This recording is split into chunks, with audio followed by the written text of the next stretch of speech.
माही मेरे नाल आ कर ले माही प्यार मेरे नाल। अरे मेरे जंबूरों, चलो फटाफट तैयार हो जाओ, गेस्ट के आने का टाइम हो गया है। कोई खातून आने वाली है क्या? नहीं रोहित, आज तुम्हारे अरमानों का खून होने वाला है। आज वो आ रहे हैं जो क्राइम की दुनिया के बादशाह हैं, जिनसे क्राइम थर थर कांपता है। क्राइम मास्टर गोगो है क्या?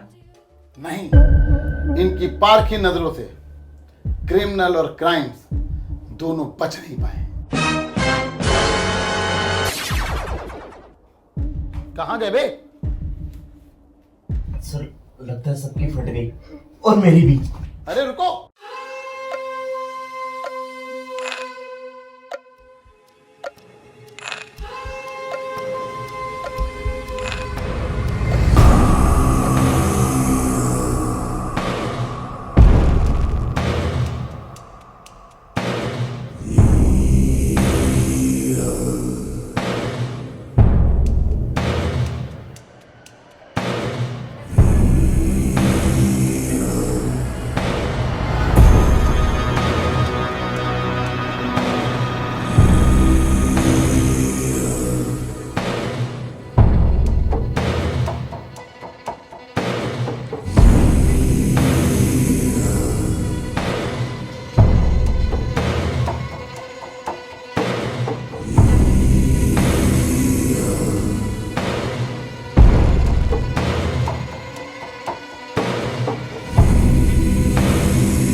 हेलो देवी और सज्जनों, भाइयों और बहनों, आपका वापस स्वागत है हमारे इस एपिसोड में behind the scene with Shamim.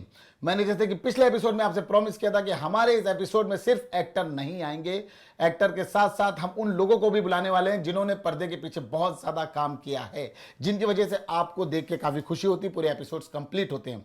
आज हमारे बीच में मौजूद हैं, हमारे स्टूडियो में आ चुके हैं कैप्टन ऑफ द शिप। तो आइए स्वागत करते हैं शैलेंद्र सिंह तोमर का। शैलेंद्र जी, बहुत बहुत स्वागत है आपका हमारे शो पे।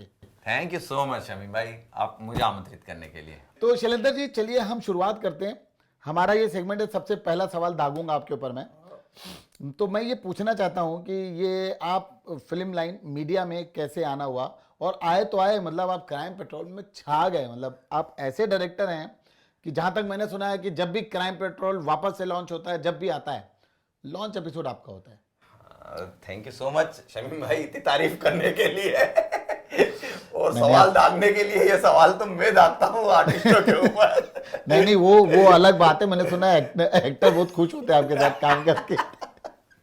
खींच रहे हो? नहीं, एक्सपीरियंस है। वो क्या है शमीम भाई, शुरुआत में तो मैं इंजीनियर हूँ। तो देखिए, मैंने आपको पहले बोला, इससे पहले बोल चुका हूँ, हमारी फिल्म लाइन में ना इंजीनियर, MBA, IT प्रोफेशनल, कभी कभी तो MBBS डॉक्टर भी आ जाते हैं। तब उनको याद आता है कि अरे यार, उन्होंने तो मीडिया में आना था। तो चलिए एक और इंजीनियर का स्वागत करते हैं। जी बताएं। शमीम भाई, मैं इंजीनियर हूँ और मुंबई में पहले यहाँ जॉब कर रहा था। ओके। जॉब कर रहा था और जब साथ में अकेला था, तब 2-3 दोस्त वगैरह साथ में हम सब मिलके रहते थे कहते। तो वो जो मेरे फ्रेंड्स थे वो इस फिल्म लाइन में थे, आर्टिस्ट वगैरह थे वो। तो उनके साथ में देख देख के मैं शूट पे जाता था, थोड़ा सा अच्छा लगता था ये वो। और वहाँ दूसरी तरफ जब मैं जॉब पे जाता था, वही 9 to 5, 9 to 6 का जॉब, वही सुबह जाना शाम को आ जाना, सुबह जाना शाम को, एक जैसा काम चलना, कोई इंटरेस्ट नहीं, बिल्कुल इंटरेस्ट नहीं था। तो कुछ समय जॉब 6-8 महीने साल भर करने के बाद मुझे लगा कि यार ये मेरा जीवन नहीं है, इसके लिए मैं पूरा जीवन नहीं खपा सकता। ऑफ कोर्स पैसा मिल रहा था, अच्छा मिलेगा और बहुत अच्छा हो सकता था, लेकिन इससे पूरा जीवन नहीं चलने वाला है। और क्रिएटिवली कहीं भी संतुष्टि नहीं थी। और जब मैं इधर दोस्तों के साथ जाता था देखने के लिए, तो मुझे लगता था काफी अच्छा है यहाँ पर, क्रिएटिवली चीजें बहुत अच्छी है। उससे मैं इंस्पायर हुआ, पढ़ा लिखा इसके बारे में। तो ऑफ कोर्स फिल्म लाइन के बारे में तो बचपन से हर किसी को मालूम रहता है, इंडिया के अंदर हर किसी को मालूम रहता है। तो मालूम था, देखा, करा, अच्छा लगा, ये लगा। और एक दिन जॉब पे थोड़ा सा 19-20 हुआ, मैंने सोचा बस आप खत्म करो इसको और चालू हो जाओ जिसमें अपना पूरा कैरियर दिख रहा है, अपने को पूरी जिंदगी दिख रही है, जिसमें अपनी पूरी जिंदगी की संतुष्टि होने वाली है। वाह, इंस्पिरेशन। तो ठीक है, वो तो आपने सोच लिया कि आपको इस लाइन में आना है। तो बताएं, पहला मौका किस महान आदमी ने आपको दिया, यहाँ पे किसको असिस्ट किया आपने? जी, सबसे पहले मैंने असिस्ट किया है पवन कुमार जी को। वो मेरे को इस लाइन के अंदर एंट्री करवाया ये है। आप, अगर मैं गलत नहीं हूं तो आप पवन कुमार मारूत की बात कर रहे हैं। जी हाँ, बिल्कुल बिल्कुल, उन पवन जी की बात कर रहा हूँ। और वो सीरियल का नाम था देवी, 2003। ओ बाप रे बाप, 20 साल। बहुत बड़ा टाइम है यार। मतलब देवी ये जब की बात कर रहे हैं, शायद पवन भी एकदम नए नए आए थे उस वक्त, मतलब अच्छे डायरेक्टर हो गए थे, अभी तो वो प्रोड्यूसर भी हैं। जी हाँ, जी हाँ, जी, हाँ। जी। और उसके बाद फिर असिस्टेंट के रूप में गाड़ी चल पड़ी। बहुत सारे डेली शो, एपिसोडिक करते करते करते करते करते और फिर डायरेक्टर।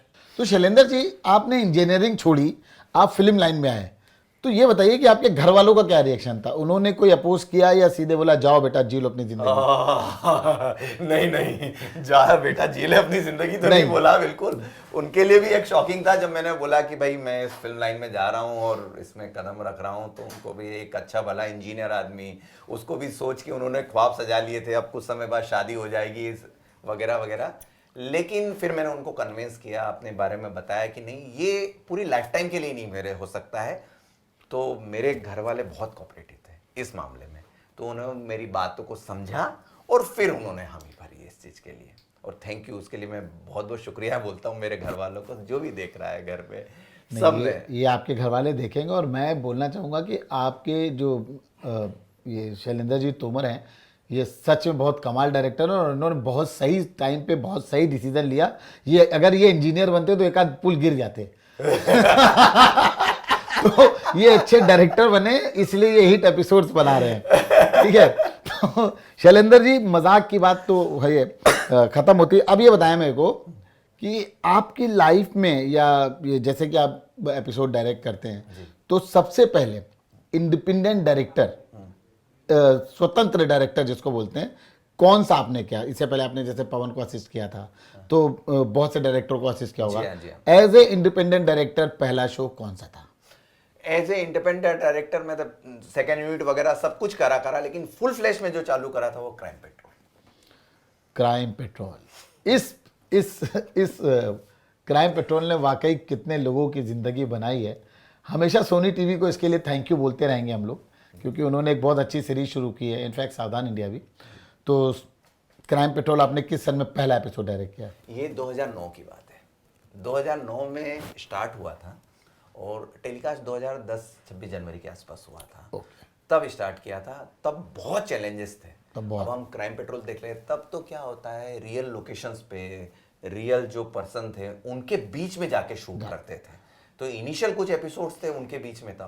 तो ये मैं कहना चाहता हूँ, जो भी डायरेक्टर बनना चाह रहा है, तो आज रियलिस्टिक का ज़माना है, लोग रियल चीज़ें देखना चाहते हैं। तो उस रियल चीज़ को देखने के लिए कम से कम उन रियल लोगों के बीच में जाना पड़ता है, वो एक्सपीरियंस करना बहुत, वो एक्सपीरियंस। तो क्राइम पेट्रोल के लिए वो एक्सपीरियंस बहुत ज़रूरी था, जो हमने लगातार उन लोगों के बीच में गए, रियल उनकी दर्द जाने, उनके यहाँ जो भी क्राइम हुआ है सबको, रियल जो पुलिस ऑफिसर्स थे, एसीपी वगैरह, उनके साथ बैठना उठना, उनके साथ केसेस देखना, और जो अंदर की चीजें नहीं मालूम रहती है हमको। कई बार हम पेपरों वगैरह में पढ़ते हैं, ऊपर ऊपर सतही आता है, अंदर की चीजें तो बहुत डरावनी रहती है कई। तो वो सब देखा, वो सब एक्सपीरियंस काम आया, और उसके बाद वो हमने क्राइम पेट्रोल में लगाया, और वो आज देखिए क्राइम पेट्रोल है। तो जैसा कि शैलेंद्र जी आपने बहुत सारे क्राइम किए हुए हैं। अरे शमीम भाई, क्राइम मैंने नहीं किया, डायरेक्ट किया है एपिसोड। वही अरे मेरा कहने का मतलब वही है भाई, कोई पुलिस वाला नहीं आएगा आपके पास। जैसा कि आपने बहुत ज्यादा crime petrol, crime shows, criminal के माइंड्स पे काफी काम किया हुआ है, काफी एपिसोड्स किए हुए हैं, तो मैं जानना चाहता हूं कि आपने कोई ऐसा एपिसोड जो आपके बहुत ज्यादा दिल के करीब हो, जिसको करने में आपको बहुत मजा आया हो, बहुत इंटरेस्टिंग हो, कुछ ऐसा कोई वाकया बताना पसंद करेंगे? हाँ, एक है जी। एक स्टोरी करी थी मैंने लखनऊ की जी, लखनऊ की। एक बच्चा, 3 साल का बच्चा, लखनऊ के बगीचे में एक चाय बनाने वाले को मिला था। चाय बनाने वाला लखनऊ के बगीचे के बाहर ही मैं भी लखनऊ का हूँ। हाँ। अरे वाह, आइए मुस्कुराइए, आप मुस्कुराइए कि आप लखनऊ में, आदाब। तो वहां पर एक बच्चा मिला था, उसकी बहुत इमोशनल कहानी थी, और जिनको वो मिला था बच्चा, वो उनके पास वो कहानी मुझे याद है, शायद है कि उसके बाद उसकी भी एक फैमिली वापस आती है उस बच्चे को लेने, लेकिन बच्चा ही मुसलमान हो चुका होता, वो हिंदू का बच्चा था। Right right. बहुत इमोशनल स्टोरी थी। बहुत वो हिंदू का बच्चा था, मुस्लिम को मिला था, और उसके साथ में 3 साल से उसने 12 साल के एज तक पाला पोसा, और उसके असली माँ बाप आ गए थे। बहुत इमोशनल। और ऐसा है, एक ऐसी कहानी थी जिसमें कोई क्राइम नहीं था, मानवता थी, सब एक दूसरे से जुड़े हुए थे वहां पर। और जब ये कोर्ट में केस गया तो कोर्ट में भी मतलब उनको भी ये करना बड़ा मुश्किल पड़ गया, क्योंकि एक ने पाला हुआ था, एक ने नहीं, बट मैंने सुना है कि उस जन्म दिया था। बच्चे ने जाने से भी इनकार कर दिया था, वो मुस्लिम फैमिली के साथ रहना चाहता था। जी जी जी जी। उसने बोला था ये कि मैं, मेरे माँ बाप यही हैं। जिसको बचपन से जिन्होंने पाला करा, लेकिन बहुत इमोशनल स्टोरी थी वो, एक अलग ही कहानी था, दिल से दिल का लगाव वाली स्टोरी थी। तो क्राइम से अलग हटके बहुत। तो जैसा कि मैं एक चीज़ और बताता हूँ, हम लोग क्राइम शो करते हैं और हम लोग उसमें सावधानी बरतने की बातें करते हैं। बहुत से कुछ इंटेलेक्चुअल्स टाइप के लोग हैं जो ये बोलते हैं कि ऐसे शो नहीं बनने चाहिए, आपकी क्या राय है उस पर? नहीं नहीं नहीं नहीं नहीं नहीं नहीं, मेरा बोलना है ऐसे शो बनना चाहिए बिल्कुल। और बनना इसलिए चाहिए कि लोग इस चीज को देखते हैं, क्राइम शोज को देख के ये समझ जाते हैं कि हमको क्या सतर्कता रखनी, क्या सावधानी रखनी, क्या नहीं करना चाहिए एक्चुअली, क्या नहीं करना चाहिए। तो हम जो बोल रहे हैं ना कि इससे क्राइम बढ़े वगैरह, वैसा नहीं होता है, जबकि इससे और लोग सावधान हो जाते हैं। ऑफ कोर्स आधा % या कुछ मामूली सा तो एक होता है, लेकिन उससे ज्यादा 99% इससे लोग सावधानी रखते हैं ना। मुझे ऐसा लगता है कि लोगों को जहन में रहता है कि भाई अगर कोई आपके यहाँ पानी मांगने आया है तो आप दरवाजा खोल के ना खड़े हो। करेक्ट। सही है, मैं आपकी बात से सहमत हूँ। आप मदद करिए उनकी, सब कुछ करिए, लेकिन आप ऐसा नहीं कि अपना डोर खोल के छोड़ दिया आपने और आप इनवाइट हो जाए, यानी कि आप क्राइम को फिर आप न्योता दे रहे हैं। बस बस बस बस बस। तो ये तो रही बात क्राइम पेट्रोल और उस टाइप के शोज की जो आपने किए हैं। अब मैं आपसे एक अगला सवाल ये करना चाहता हूं कि आपकी लाइफ में शूटिंग करते करते कोई ऐसा फनी मोमेंट जो आप हमारे साथ शेयर करना चाहते हैं? एक मोमेंट हुआ है, बहुत अच्छा हुआ है, इससे तो कई हुए हैं। एक बार हम फिल्म सिटी के अंदर शूट कर रहे थे, 100-150 करीबन जूनियर आर्टिस्ट थे, शाम जा रही थी, एक्शन सीक्वेंस था, मारा मारी, और यूनिट पूरा भर के था सीक्वेंस, लाइट जाने वाली एक्शन सीक्वेंस, बहुत अच्छा, सबने दबा के मेहनत करी और तालियां भी बजी, क्योंकि बहुत अच्छा सीक्वेंस था, आर्टिस्टों ने भी बहुत अच्छा काम किया, सब कुछ किया ये वो।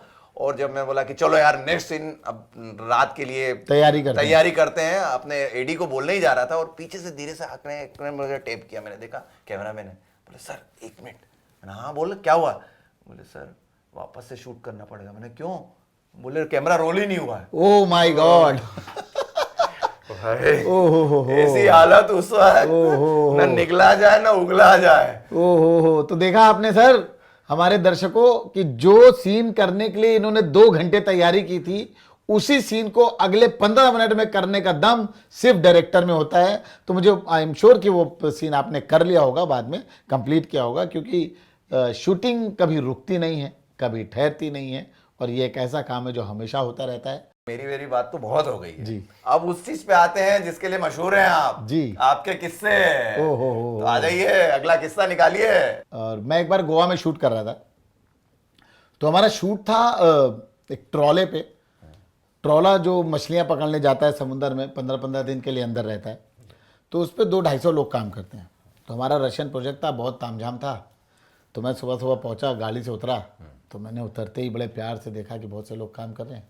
तो मैंने बोला कि एक काम करो, आज ये जितने भी लेबर हैं इनका खाना हमारी तरफ से। तो मैंने जैसे ही बोला खाना हमारी तरफ से, तो हमारा एक लोकल बंदा था, हमारा दोस्त डोमिनिक, तो डोमिनिक आया, उसने मुझे बोला ओ फरीदी साहब इधर आओ, ज़्यादा जज्बाती मत हो। तो मैंने कहा क्या हुआ?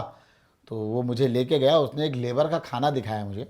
तो वो लेबर जो खाना खा रहा था सर, उसका मिनिमम मैं मान लो कि आधा किलो तो चावल होगा, पूरा प्लेट भर के आधा किलो चावल, एंड ग्रेवी होगी एक पतीली भर के।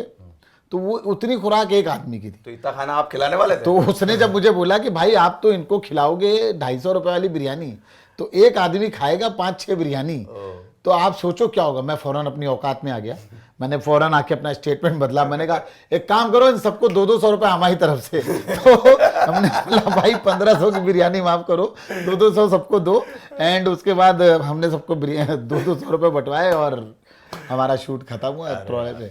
शैलेंद्र जी बहुत बहुत शुक्रिया आपका हमारे शो पे आने के लिए और अपना बहुमूल्य टाइम देने के लिए। सच में आपसे बात करके बहुत मजा आया।